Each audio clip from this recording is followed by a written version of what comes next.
Hello, everyone. Jason Hagholm here, and today I am joined by Kyle Prepolec, who obviously we all know one of the top, lightweights, super lightweights in all of Canada, who will be fighting this upcoming week, March the 4th, for the unified super lightweight title against Shane Campbell.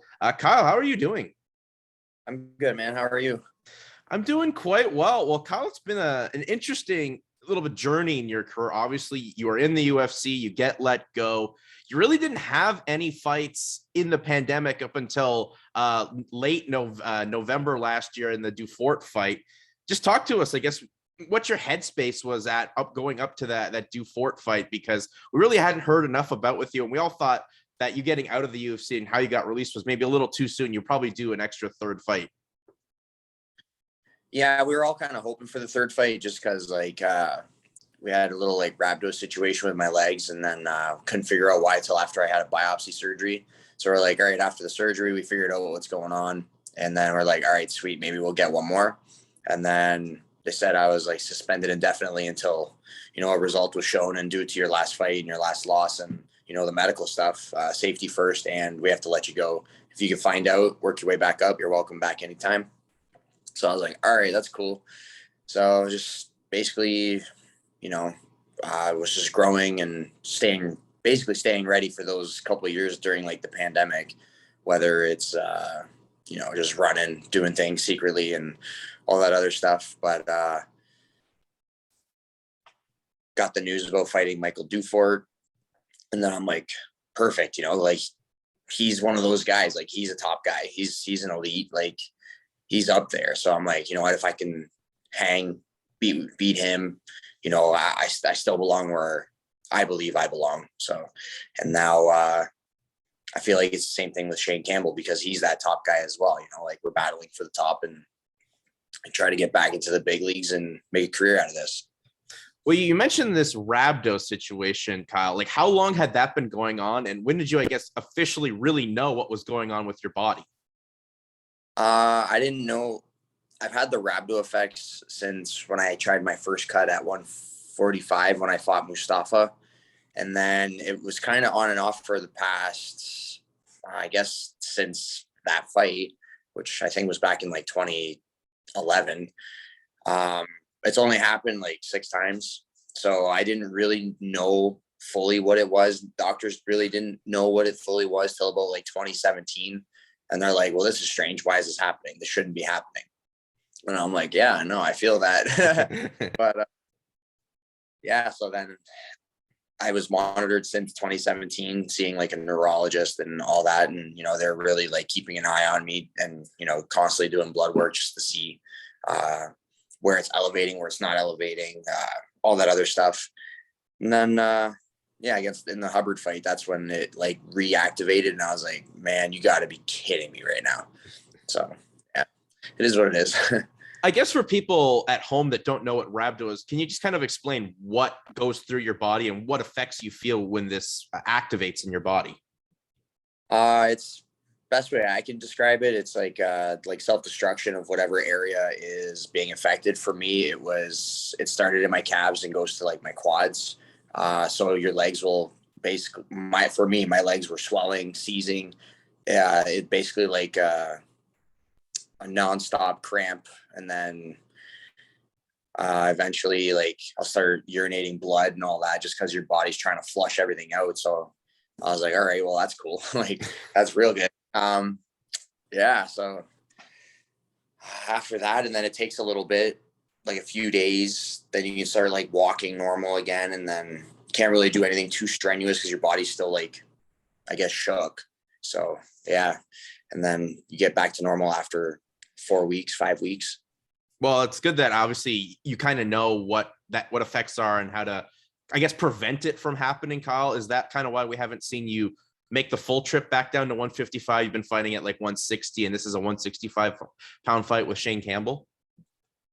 Originally it was supposed to be 55, but I think due to him fighting recently and me fighting recently, I think both teams just kind of agreed, let's just meet in the middle type thing, and then we get a quick turnaround and go back to 55, because I know he can make 55. He knows I can make 155, and it's it was like it's all the same, right? Like when we're gonna weigh in, we're gonna rehydrate, weigh the same on fight day anyway, and yeah, just get to business, right?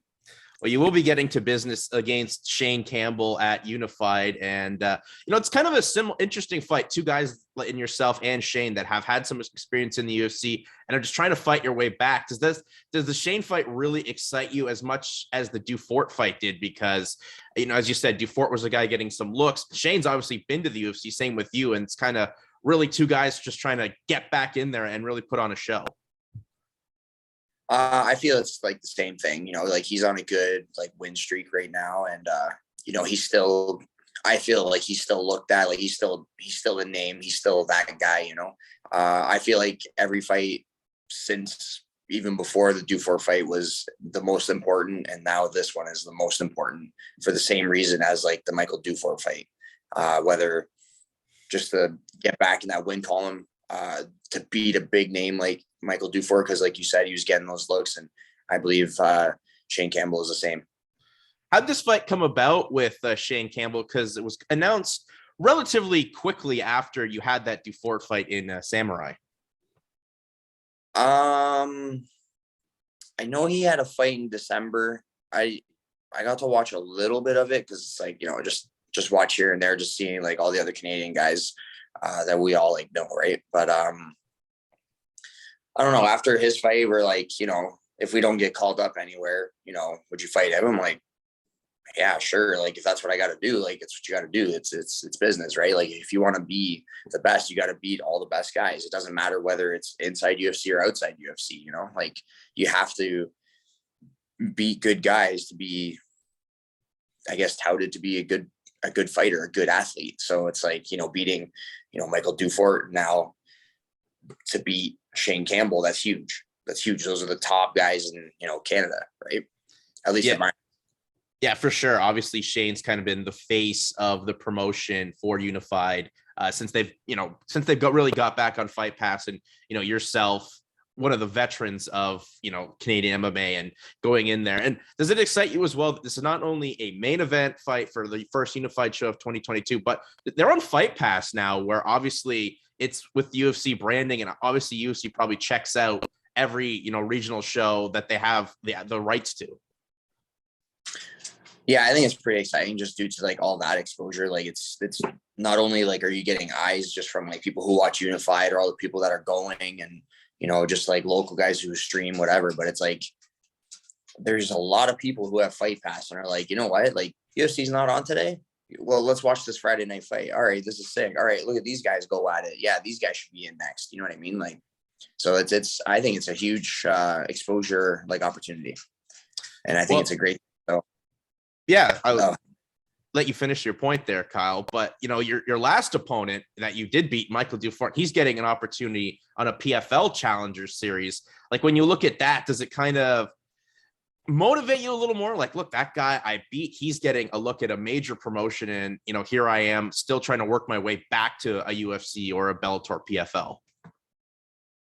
I think it's a good thing because it's like, if he does well, it just goes to show like, hey man, like that guy that beat him, if Dufort's winning, that means like Kyle will win, right? Like that's kind of how I see it. Like if I know, like if I do good, it makes Dufort look better because it's like, dang, like he went 5 rounds, and it's like if I finish Shane, and it's like, dang, like then how good is Dufort? How good is Kyle Prepolec? Like all these questions and all that stuff. So it's like I feel like it's great for him, and it's even better for me as long as we both do well, which we both should. So it just sky's the limit for us after that.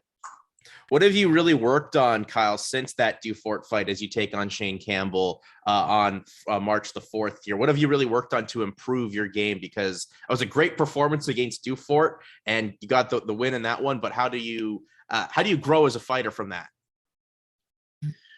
I just keep staying, sharp, refine all the little things, because like anyone can do anything for like the big things, but really mastering and being finicky with, let's say boxing and footwork, or, kickboxing, more speed, more explosion, more power, to become more athletic, just to be more complete. like athlete and fighter. So not only with like the strength conditioning that I've been doing at like ETS, which is Elite Training Systems in Windsor. I'm working with guys from London, like with Ronson and all those guys. What else is there? Just working with good bodies and just being specific and being, smart with the MMA math. So I feel like that's where I've grown a lot, is growing that that IQ, and experience during like those situational drills, and, basically going through hell and back and just enjoying the ride. Well, we've been enjoying seeing you, make this journey back towards the UFC, because like we said, the Dufour fight was a crazy style fight where, you did get the win on the scorecards against judges, against a Quebecer in Quebec. So props on you for getting that to work out. What are you expecting from Shane to bring? Because if you saw your last fight, you know that, you just won't go away. And I think Shane's the same stylistic kind of guy. I feel like the best Shane is going to come out. I feel like anytime like I fight any of these guys, they always bring the best versions of themselves. And I find that even like more fun and more entertaining. Like it's a even greater challenge. Now it's like, not only do I have to push myself, but I have to beat myself and beat those guys. Right. So it's all about who shows up that day. I know I always show up no matter what. So I know his style is, like you said, similar to mine. It's just who has more grit, who has more heart, who wants it more, basically. So that's kind of how I feel with it. Like everyone knows what he's good at. Everyone knows what I'm good at. Now it's just, let's let our styles clash. Well, this fight's for the unified 165-pound championship. You've been a 165-pound champion in BTC, Kyle. Your last fight was also at 160 pounds. Do you think it's the time the major promotions kind of have those 165 pounds, 175 pound weight classes? I know Kevin Lee's talking about, that Eagle FC, his new promotion, will have those weight classes. You think it's time the major three add that weight class? I think it's only a matter of time till they do, because it's just like, as more athletes like come along, and, the whole weight cut thing going on where everyone's like, some guys who used to fight 170 would go to 155 and just kill themselves. It's like, man, that's so bad for your body, man. Like, at least when I'm doing it in a smarter, healthier fashion. I just, gradually get there and then do my drop and then rehydrate and, be normal. But it's like, man, there's some people who go to extremes where I think doing that, having that 10-pound difference from 55, 65 to 75 will be a lot safer. And I think also create a lot of multiple champs, where it's not going to over like populate where boxing has a lot of weight classes. It's going to, I think, open the doors for, those triple champs, those double champs, just to have, we got a double champ for a 55, 65, or, okay, he wants to try 175. All right, let's see if we can do it. There'll be those opportunities. So I think that'll be pretty cool. Like eventually, once it evolves to that level. Yeah, I think it's a matter of time. I know the UFC's big thing has been, it's just going to be like kind of what you said, evolving to boxing, and you don't want to have too many weight classes. But I think just that 15-pound jump from 155 to 170, as you said, Kyle, a little too much. And I think the 165 is just that sweet spot where you can have guys either drop down to 155, go up to 170. It's just that perfect balance in the middle. Yeah, I agree 100%. It's just that's that sweet spot of both, where it's like, you don't have to kill yourself, but you still got to work to get there. And that's not a big deal, right? Or even if it was like every 10 pounds, where it's like, you got the 120 to 130, and then it's like, okay, well, do 150 to 160, and then you can keep your 170. You know what I mean? And then as it gets bigger, you can kind of keep it at those, because there's not many of those giant monsters everywhere. Yeah, 100%. And I hope we eventually see that change. I think it also helps in rehydrating, because we're seeing some guys come back, and like if you're like a featherweight, you're like pretty much either a lightweight or almost a welterweight when they rehydrate back in there, right?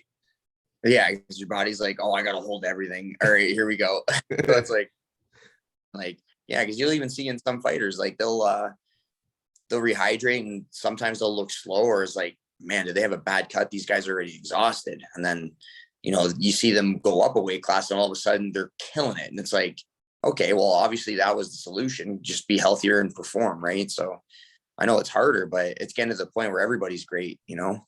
Yeah, exactly. Well, Kyle, I thank you for spending some time with me, chatting a little weight class, and obviously about this big fight coming up here for you at Unified 43 this Friday, March the 4th, against Shane Campbell. And before I let you go, Kyle, plug yourself out there on social media, because obviously your career is starting to get back up in the upswing, and obviously promotions definitely have their eyes on you going forward here in 2022. Yeah, thank you for having me. I guess obviously Facebook, Instagram is just my name, nothing crazy, nice and simple. Twitter, same thing, just find my name and whatever. I just mostly reshare either like cool videos of like fight videos or whatever, but here and there I'll get like an odd tweet, but whatever.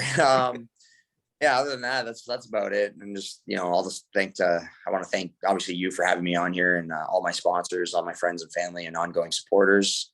Because the fight game is a little stressful, not only for the athlete, but for everybody else as well that's watching and supporting you. So thank you. Well, thank you for your time, Kyle, and best of luck as you head out to Edmonton this week for your 165-pound title fight against Shane Campbell at Unified 43. Kyle, thanks for the time, and hope we get to talk soon again. Yes, thank you so much.